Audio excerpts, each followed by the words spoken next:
I've been in love with food my whole life. I've seen so much food. Different kinds of food. Different people. We have all these philosophies about what we think we know. But is that the truth? I was invited to this special place, and it changed my perspective on so many things. It reminded me how little I really know, and how important it is for us to keep learning and sharing. The Quinault people has lived on the Pacific coast for thousands of years. They fished. They hunted and gathered. They traded and made peace and war. They seen their culture thrive and also hang by a thin thread.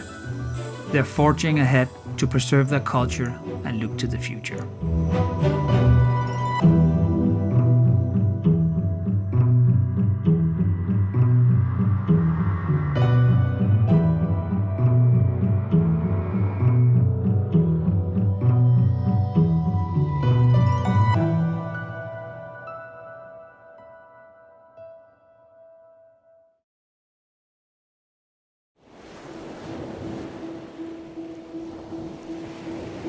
Here on the beach on the Quinault Indian Reservation, I'm lucky enough to enjoy the type of meal that I really love, something that's simple, fresh, and straight out of the ocean. Titus Capoeman is teaching me how they traditionally prepared crab in a delicious way. I'm really glad that you brought me here, and you picked crab yesterday, and we're gonna boil it here in the salt water straight from the ocean that we just got.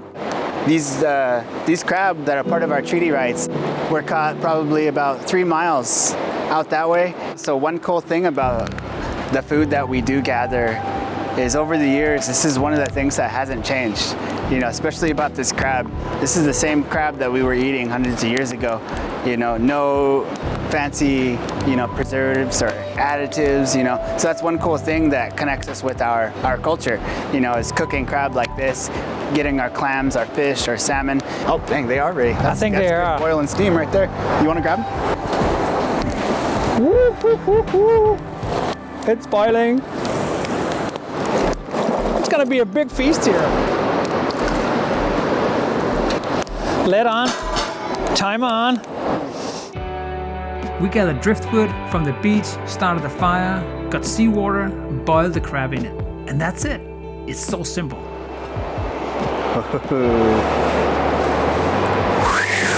Yeah, trip them off. There. Almost look like aliens. So what I like to do is I like to grab like a meaty part like this, and this is considered crab butter. Mm-hmm. You grab it like this. Oh, it's all yellow. How did you break it out? Show me again. Do I pull? Nope. So what you do is you grab behind the legs like this. Uh-huh. And then lift the whole thing up. Yep, just be really careful. There's so much meat in it. Yep. And how do you break it? You just break? I just grab like a fatty leg. Mm-hmm. Oh man, the taste of it. Oh, they're so salty. Mm-hmm. Still. And dip that in? Yep, dip it in the butter. Oh my God. Oh man, thank you. But this is really good meat in here. Thank you so much, Titus. No problem, man. This is how it was done in old days. So let's say we were coming to your tribe. We don't just come to your tribe with nothing. We come with gifts, with food. What brings us closer together, is our food and our traditional ways. And in exchange, you bring some of yours, like you brought bread and lemons, so that way we can have a full meal together, and build our friendship. And I like that idea. Mm-hmm. I think that's what it's all about. Like, for sure, it's some kind of way sharing, but not taking it all from yourself. Mm-hmm. But especially here, me coming as a foreigner, mm-hmm. to a whole new country, and you've been so open and generous to us. So it's like, thank you so much for that. And vice versa, you guys too. You guys have been awesome. And, you're helping share the story of the Quinaults. This is how simple and special a meal can be, when the ingredients are respected. It made me see how the Quinault depends on their treaty rights to sustain their culture. And this is what they're fighting for. To protect their resources so they can live off it and feed their families for generations to come.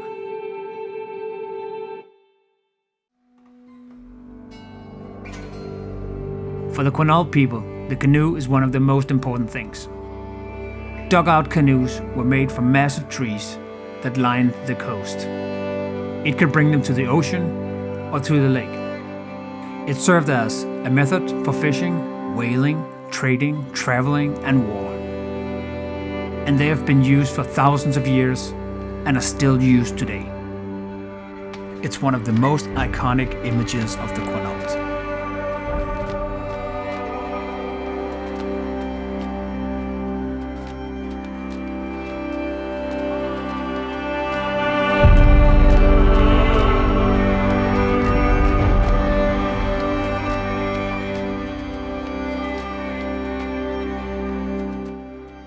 Capoeman is not only the president of the Quinault Nation, but a master story poet and canoe maker. We are so lucky to get some time in his shop and hear his stories. What were they used for, the canoes? Were they for fishing or traveling, trading? You said trading? We used them for whaling, for sealing, sea otter hunting, for trade, for social functions. And not to sugarcoat things, for raiding and the warfare, you know, that happened then as well. And we weren't these friendly little tree huggers, you know, that's not really real. And our ancestors were fierce people. We come from a man by the name of Nishigwats or Nishwats, and he was a whaler with his brother Sigtu. They'd go out in these big canoes that I'm talking about and go hunt whales. The ocean canoe in our language is lukil, and it comes from the thunderbird Hanashwa. He travels out from the mountains. He goes out to the sea and he hunts for the whale, Scotland. When he hunts for the whale, he takes his harpoon, which we call staonuk. That's a lightning fish, and he throws that thing at the whale, and it skims across the water like a torpedo, boom, and it hits that whale. Then he comes down and grabs it and takes it up into the mountains. Yeah, we did a traditional foods here thing back in 10, 12 years ago. We went out, we got some sweet chee, them little stems you're talking about, and a seal that we brought in that day. And we had it boiled first, and then we cut it into strips, and we roasted it over the 3-foot rack, you know. Oh, it was so good. And people were coming in that never ate it before, and the seal. And they come in, hey, can we do a sample? I said, yeah, I was at the fire, you know. I was all smoked out, my eyes were all red. And, you know, my hair was all, I was smoked like you wouldn't believe. Well, anyway, they come in and, you know, they have a piece. Yeah, sure, try it. They're chowing it down, you know, like you wouldn't believe. They get halfway through, they got grease running down their chin, you know, man, this is the best elk meat I ever ate. And I said, it sure is, huh? And I said, well, where'd you get this elk at? Yeah, how did they? Probably about 2 miles heading northwest off that rock over there. So how did you learn to carve all this? My introduction to art was through my Uncle Randy and Titus's dad. You know, he basically made it possible for all of us to live as artists. This village where this is going to go, the ancestral name is Twawalkut, and it's in Gig Harbor. The ancestors there were known as fishermen, of course. They also were known as protectors of the Narrows. Is that a big king, or? This is a big king salmon, and shucks, we call them shucks. Woohoo! What a beauty! What's the story about this? It's a fisherman's memorial house pole. There's the drawing of it there. And what I did was I took the logo of the nation and I changed it a little bit, and I put a salmon here instead of in the logo. It's a whale. You know, she's holding the salmon, and then of course the man, her husband, has his hands on her shoulders. The eagle. And then the thunderbird. He has his talons on the man's shoulders, and there's our ocean canoes and our crab. Oh, the crab there. Yeah, those are on the wings there. You can kind of see them there. This tree was 1,000 years old. 1,000 years old? Yeah, and the other half of the tree was made into an ocean canoe that went to Oregon tribe. But it must also be like a spiritual thing to cut down a tree that's like 1,000 years old.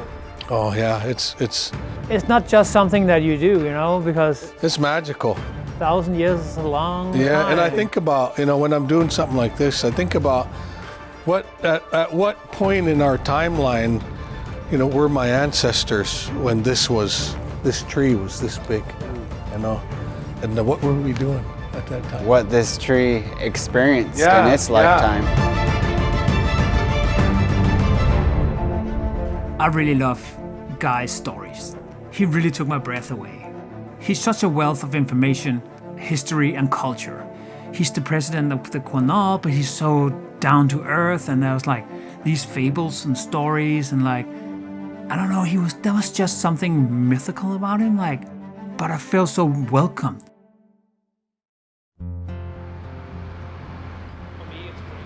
I'm just doing like a English muffin, like some cabbage, some elk. We're gonna roast some elk, avocado, a little like sriracha, and like a little, just like a lunch sandwich. It's gonna be.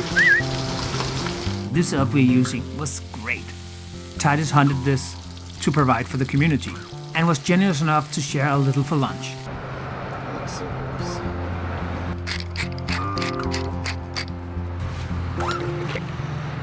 So, you ready? It was so fun hanging out with Titus and Guy. And I love to cook for people and like giving them stuff that they really like to enjoy that is so simple. Sharing a meal with friends, for the first time you meet up with them, that's the best moment.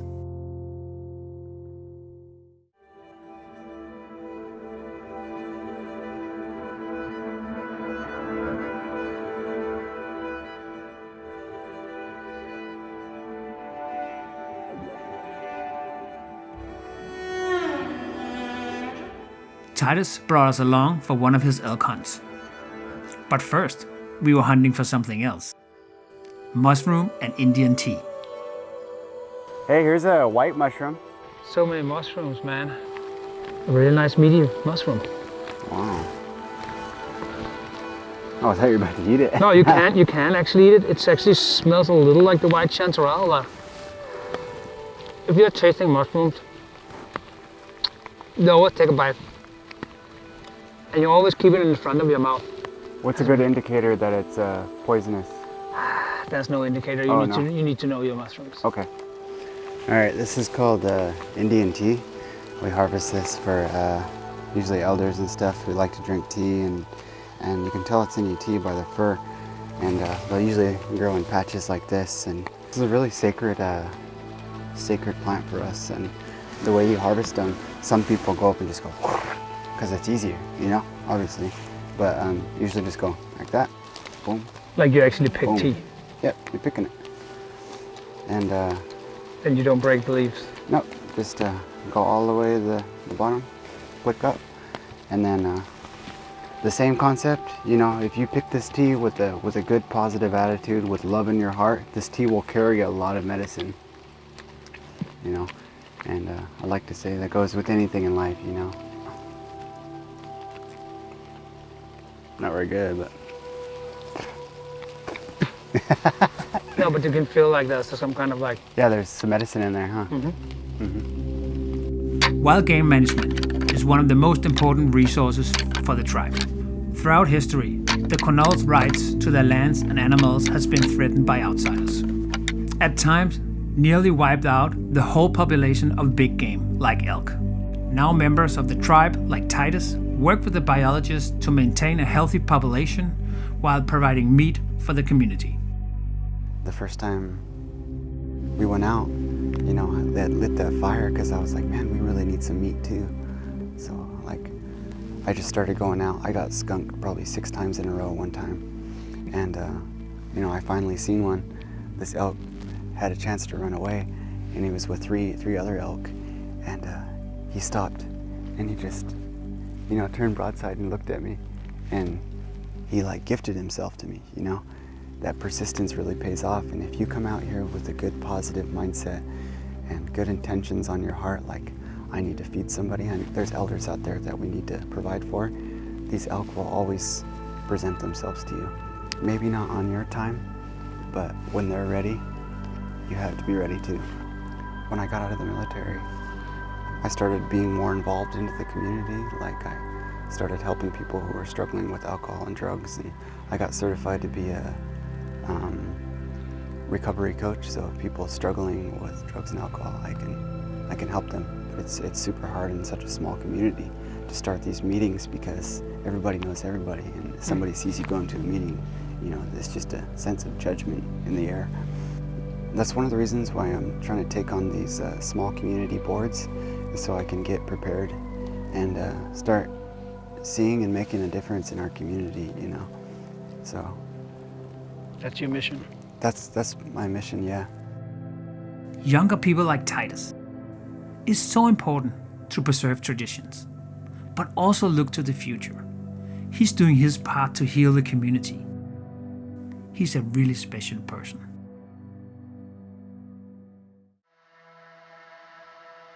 Titus was so generous and invited us home for dinner to introduce me to some incredible native herbs and teas. Then he cooked what he called Indian tacos. It's a bread that you fry in oil. Commodity food like flour, oil, baking soda, and other preservatives were given to the tribes by the US government, even though it was not a part of their traditional diet. But like many things, the Quinault adapted and made the best out of their situation. With the elk, the lettuce, tomatoes, sour cream, and some hot sauce, it was so delicious. We talked about some heavy stuff and a lot of struggle, but even so, I could see in his eyes that he enjoys sharing stories and a good meal.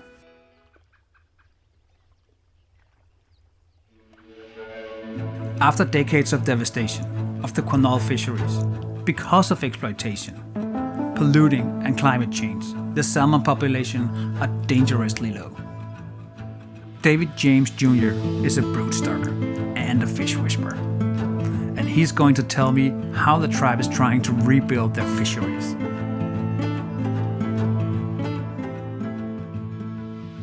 How big did the king get? 60 pounds. 60 pounds? About 60 pounds is a good average. It's your size. See, genetic-wise, each river has its own genetics, and I can remember 30 years ago, king salmon coming out of Hoh River that were as big as the tailgate on a truck, pickup truck. Yeah, you know, 80 pounders, big slabs. One fish would feed 3 families. They'd cook it on the fire. So when was the dip? When did it really dip of the fish, like disappearing or dying or? When they didn't regulate them trawlers. Okay. Okay, see, the thing with them trawlers people don't realize is when they lay out a 20-mile long net, they're only going for 1 or 2 species. Everything else gets thrown over the side. See, I got into this job, I'm a commercial fisherman. I'm fishing the Chehalis.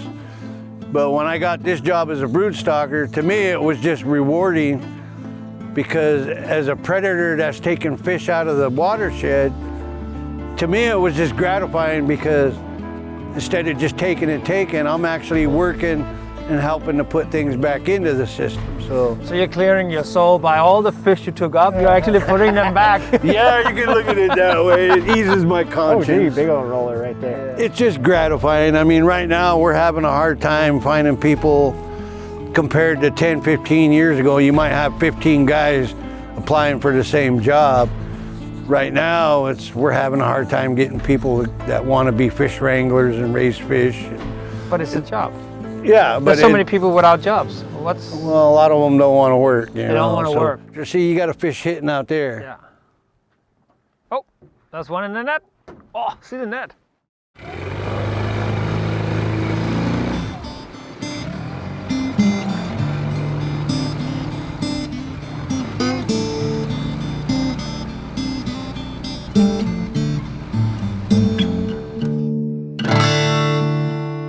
How long can it stay in the net? Well, we don't like to leave them in there normally when So they he'll hit. constantly go and empty the net? Yeah, we're For back 7 hours? and forth all day long. And How many times do you lose that fish? Or do you take the net up in the boat and then release it? Or I bring it up on the deck. If I can get the mesh off his head without hurting him, I'll do that. But if I can't, then we hit it with the little hook, cut the mesh.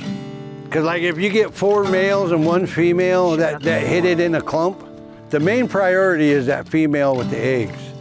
You want to get her out of the net first, and then pull out, go through the rest of it. Keep only the big bucks for the genetics. But it must also be satisfying to come out here like every day and see everything changes along the year and the fall's coming. I mean, I get paid to fish. I got beautiful scenery every day. Yeah. Right now it's not raining, which is a plus. Yeah, it's gonna be a good. Hopefully, it's gonna be a good day today.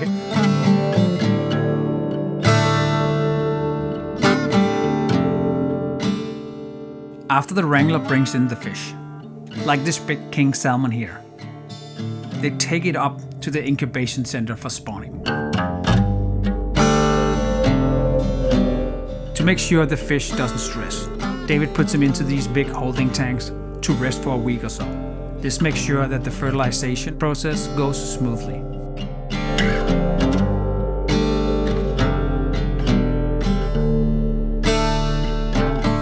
We spawn them, we line them up, we do a count, we fertilize them, we bring them down here.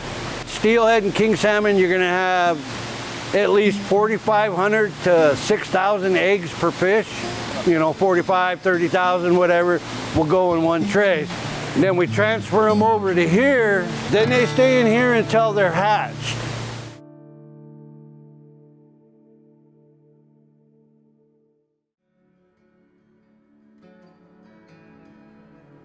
We don't have any restaurants. I love to cook though, and that used to be my dream. Passion was to be a chef. Don't go that way.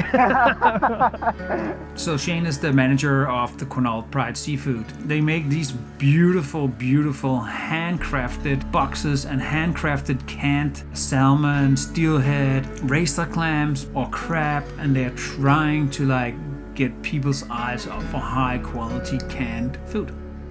Everything starts right here. Our fishermen bring their catch here.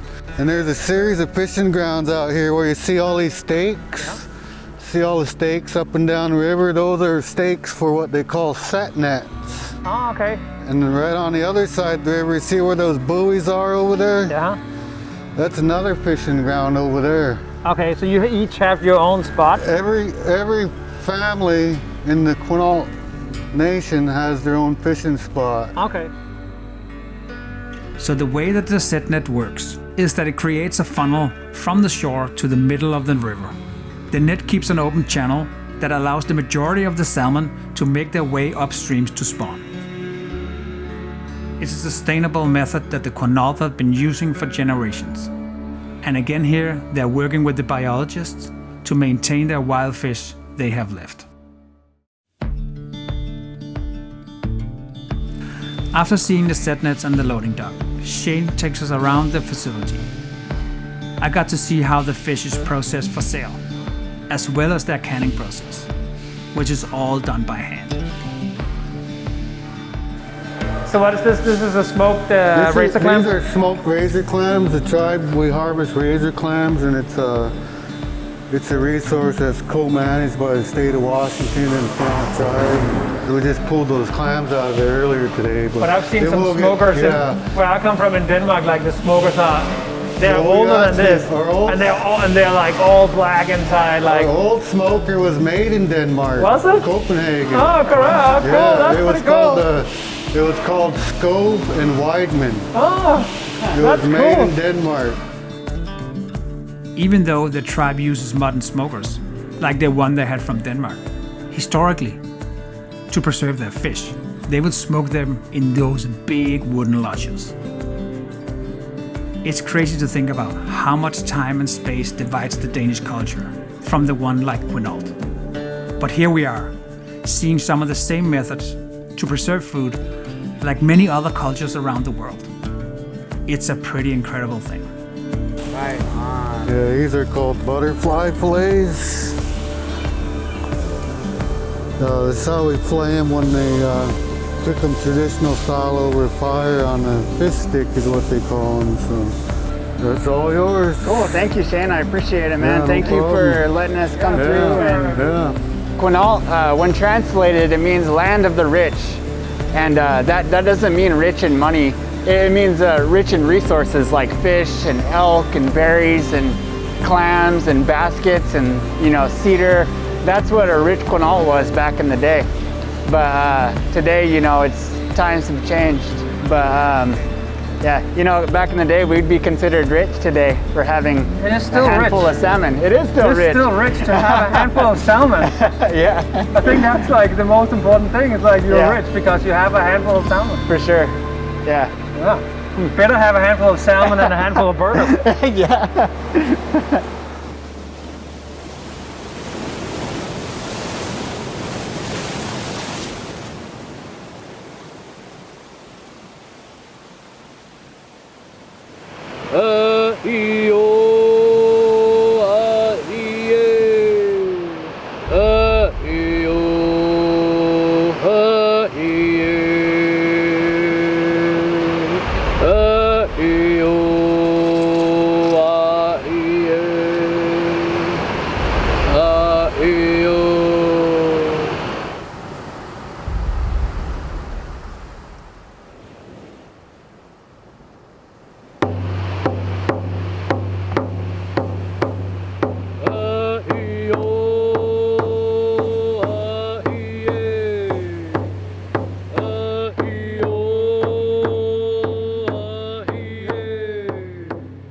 Daniel is a good friend of Titus and another Quinault youth, helping to make an impact and to move the tribe forward. He's a committed young man and standing on the edge of the cliff, listening to his power song. The ocean, the wind, it gave me chills.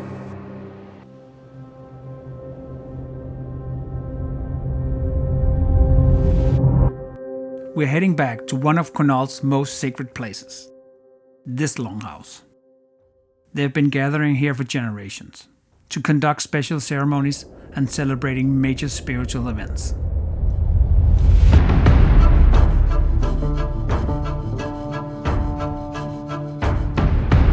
The butterfly fillet salmon that we got from the Quinault Pride Seafood is going to be fire smoked in a traditional way. Titus has been doing this since he was a kid, and he wanted to share this experience with me, as a guest coming from a whole other country.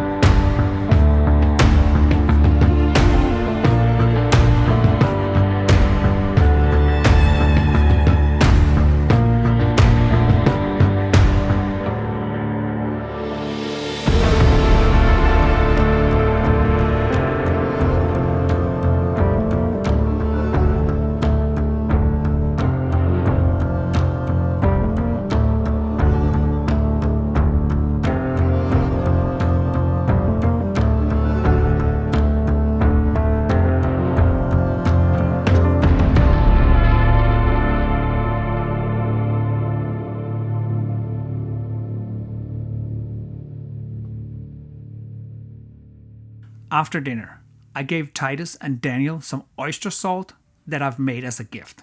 It was another interesting similarity between two cultures, which is to always bring something in appreciation. But I was still curious about what these young men think about the future for their people. Where do you see the Quinault Nation, Indian Nation in like 100 years or like the next 50 years? Is it gonna be stronger, like I said, as a community, or is it strong right now, or? That's a really big question, but I have to say it's definitely going to get stronger. You know, it's up to this next generation, like Daniel. You know, he's going to play a really big role. Yeah, we just have to keep believing that things are going to get better, and not only just believing, but we have to take these steps in making them better ourselves. You know, even if it's just cooking a traditional meal and posting it online saying, hey, try this out, just like you coming down, bringing all this stuff to us, you know. There's a lot of stuff that I'm not doing that I should be doing. Get out of that negative mindset that we all have. You know, we all have it. You know, it's just surrounding yourself with good people, you know, that will inspire you to want to be better and do better. We talk about being rich again. You know, this is a very, you know, rich night for us. You know, like we have fish and vegetables on our table. You know, there's not much more we can ask for. You know, we have friends and family around. You know, from the same thought process. If you continue to think like negative, you're going to have a negative spirit, and that goes along with just believing in our fish and our wildlife. That's the same feeling I have when I go out hunting. Like I know if I go out there with the mentality of I'm going to provide for somebody really needs meat, those elk will always gift themselves to us. That's how I see it. You know, but it's up to us to keep that hope alive.